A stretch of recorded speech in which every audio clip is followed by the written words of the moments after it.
The Trigger Spoon Jr. Small spoon, big results. Get on over to fishhuntshoot.com and get yours today, and you'll be yelling, "Fish on" tomorrow. Just like that, baby. Tighten your drag 2 turns. Oh. So Jake and I both hooked up at exactly the same time here. I don't know if mine's still on or not. Just reel, Jake. Keep pedaling and reel. You're good. Just reel, buddy. Keep reeling. You can slow down on the pedaling, but don't stop reeling, all right? Oh, there he is. Now grab your net. Don't reel anymore. Grab your net. Pedal. Pedal. Keep moving. All right, buddy. Here comes the hard part. Keep reeling, keep reeling, keep reeling.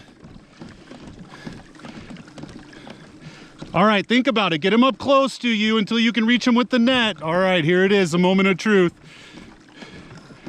Scoop him in, scoop him in. He's right there. Get him, get him.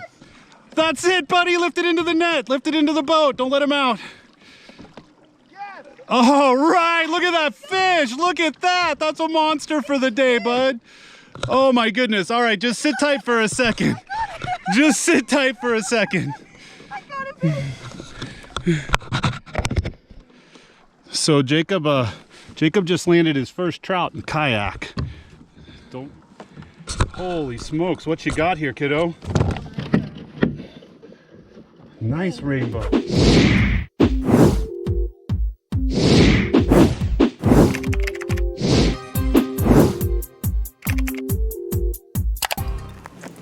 Hey guys, Cal Kellogg here. Well, I had a very interesting fishing trip yesterday, and I think it illustrates some points that need to be made about trout fishing and fishing in general. But let me give you the background, and then I'll get into my thoughts.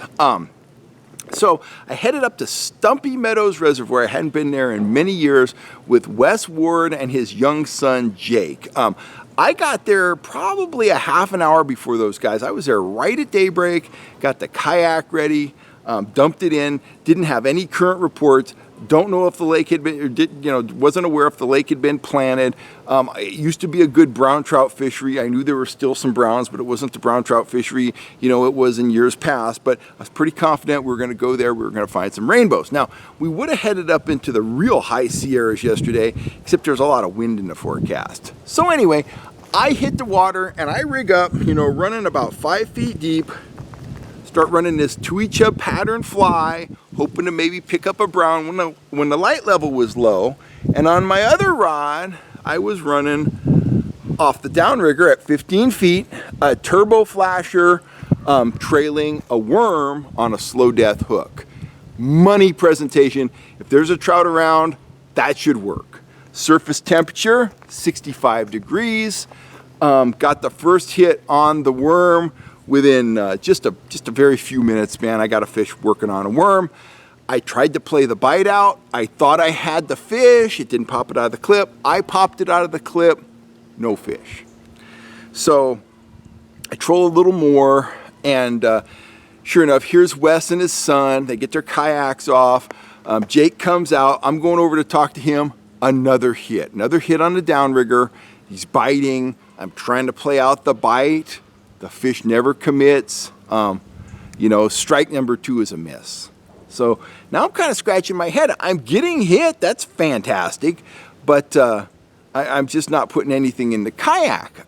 So ultimately, I see that worms are working. So I take the fly off and I replaced the fly with a silver sidewinder, just like that, trailing a threaded crawler. So I run this off the lead core.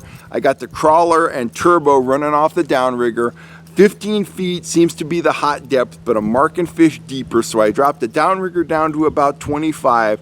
I run the sidewinder and worm at about 15 off the lead core, and I continue to troll down, down the lake. And I pick up my one and only fish on the sidewinder, which turns out to be, he was a handsome little guy, but he was maybe a 11 or 12 inch brown. He was a cool fish. He was lightly hooked. I had to play the bite out. He was hitting it and messing with it, and kind of played it out with the pedals on the kayak.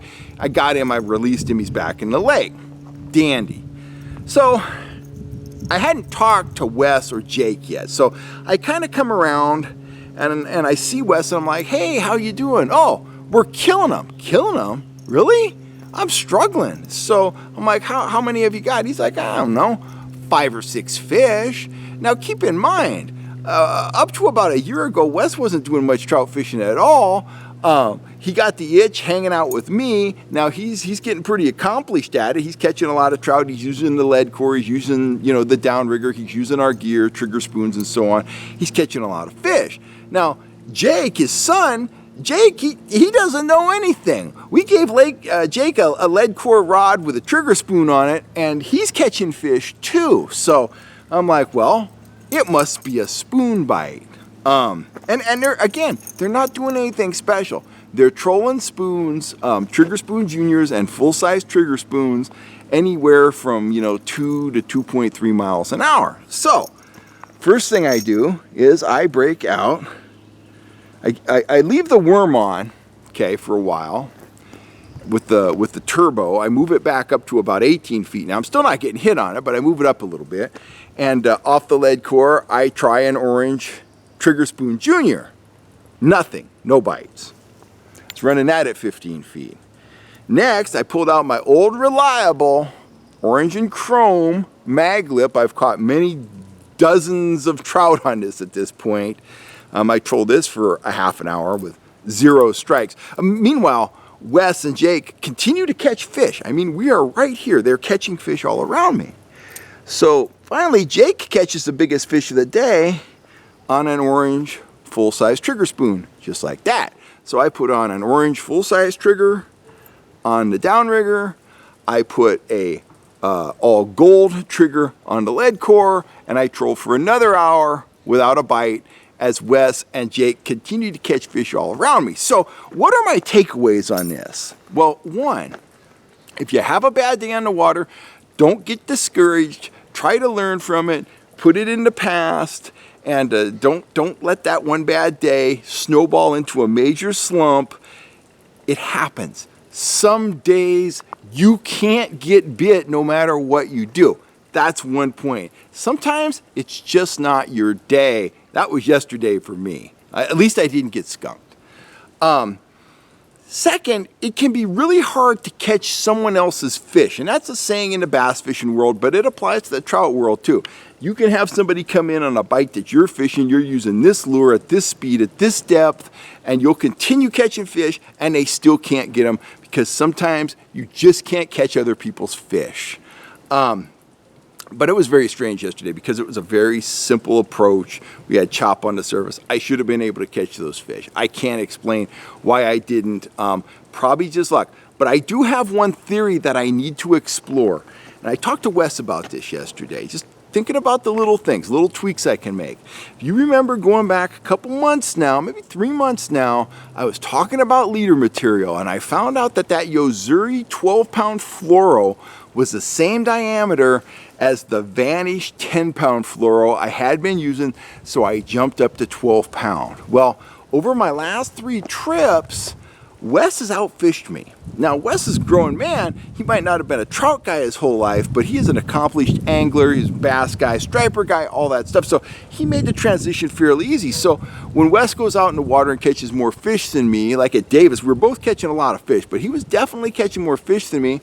I kind of write it off. He's an experienced fisherman and somebody's got to catch more than the other guy. It's not a competition. I don't care, but I'm looking for maximum performance. So Wes outfished me twice on his own. Then yesterday when he brought his son, and they both outfished me, it's got me wondering about my leader material. So I called Wes up and I said, hey, what are you guys using? And he said they were using an 8-pound fluorocarbon. Now, I don't know if that's the reason, but on my next 3 fishing trips, I'm gonna run 8-pound fluorocarbon, especially my next 3 when I'm fishing on the same water with Wes, and I wanna see if our scores level out. It's an interesting test because we fished 3 different lakes, 3 different weeks, He outfished me each time. It's going to be interesting to see if I drop down to 8-pound test, if I start performing at the same level that he's performing at, because we're pulling the same stuff. In fact, yesterday, my gear should have outperformed his because I was trolling natural bait. I was trolling natural bait where there were trout actively feeding, and I still couldn't catch him. I think in total, I had about 6 or 7 hits on worms, and I hooked 1 fish. So anyway, go figure. But I just kind of wanted to share that with you guys. I don't have anything concrete, but just know, when you go out and you have a very tough time catching fish, you need to analyze what was going on. How were other anglers doing? You know, were you the only one that was struggling? Were the fish there? Where were the fish? What could you have done differently? How can you tweak your gear? And that's where I'm at. I can't explain what went on yesterday. I am super happy for Jake. He caught his first real trout out of the kayak. And I know Wes and I make it look pretty simple, but when you're out there reeling and pedaling and there's breeze and your dad's telling you what to do and I'm over there yelling encouragement, it can be kind of daunting in the kayak, but he did very well. He got the fish in the net. He lost a big one at Collins about a week ago, so he was super pumped. Wes got that all on video, I believe. And in fact, if we have it, I may start this video off with it, so we'll see. But anyway, congratulations, Jake. You guys had a great day out there, and just remember, once again, if you get out on the water and you struggle, think about what happened, think about what you could do different, and you're gonna find that over time, you struggle less and less and less because you start to come up with scenarios and strategies that allow you to overcome tough times out on the water most of the time. But hey, I've been at this forever. I was at a lake yesterday where the trout were biting. I've caught tens of thousands of trout, and it was like my first time ever on the water. I was struggling. I could do nothing right next to guys that were having the time of their lives. I think Wes told me they landed, 20 plus trout. So anyhow, I'm Kel Kellogg. I'm signing off. Hopefully your next fishing trip is better than my last fishing trip. But it was great to get out in the Sierras, great to get out on the water, and I will definitely be back to Stumpy Meadows. It is a wonderful place. I'm very much looking forward to fishing it this fall when the temperature starts to come down. It's a deep lake, it's a small lake. The scenery is very impressive, and it's just a place that I wanna spend a little more time exploring in the coming months. So I'm Kel Kellogg. Hit the subscribe button. You know what to do. If you're looking for trout gear, if you're looking for trigger spoons, junior, speed spoons, rods, reels, all that stuff, fishuntShoot.com. Check out my store. Maybe you can outfish me on my own gear like Jake did. Anyway, I'll catch you next time right here on YouTube, guys. I'm Kel Kellogg. Thanks for all the support, and I will see you real soon.